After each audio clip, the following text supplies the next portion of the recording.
Hello friends, welcome to my channel Jay's Cooking Gallery. இன்னைக்கு நம்ம வீடியோல ரவா கேசரி எப்படி பண்றதுன்னு பார்க்கலாம். வாங்க தேவையான பொருட்கள் என்னென்னன்னு பார்த்திரலாம். 1 cup rava,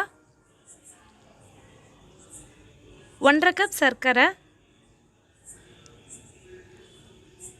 1 pinch kesari powder or food color, 2 tablespoon நெய், தேவையான அளவுக்கு முந்திரி திராட்சை. இப்போ அடுப்புல ஒரு கடாய் வச்சிட்டு 1 டீஸ்பூன் நெய் சேர்த்துக்கலாம். நெய் நல்லா சூடானதும் 1 கப் ரவையை சேர்த்து ரவை நல்லா பொன்னிறமாகிற அளவுக்கு வறுத்தெடுத்துக்கலாம். இப்போ ரவை நல்லா வறுபட்டுருச்சு. இதை நம்ம ஒரு வேற பாத்திரத்துக்கு ட்ரான்ஸ்ஃபர் பண்ணிக்கலாம்.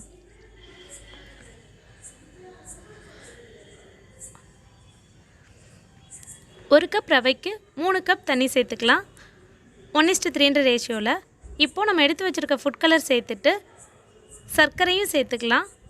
சர்க்கரை இந்த தண்ணியில் நல்லா கரைஞ்சி தண்ணி நல்லா கொதிக்கணும். அதுக்குள்ளே நம்ம முந்திரி திராட்சையை வறுத்துக்கலாம். இதுக்கு அடுப்பில் ஒரு பாத்திரம் வச்சுட்டு 1 டீஸ்பூன் நெய் சேர்த்துக்கிறேன். நெய் சேர்த்துட்டு நம்ம எடுத்து வச்சுருக்கிற முந்திரியை சேர்த்து நல்லா வறுத்துக்கலாம்.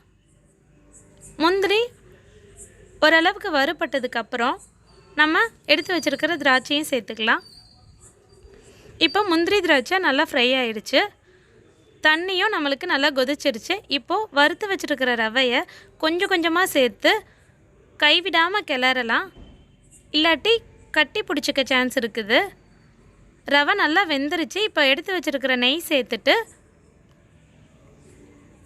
வறுத்து வச்ச முந்திரி திராட்சையும் சேர்த்துக்கலாம். அவ்வளோதான் ஃப்ரெண்ட்ஸ், சூப்பரான கேசரி சுவையாக ரெடி ஆயிடுச்சு.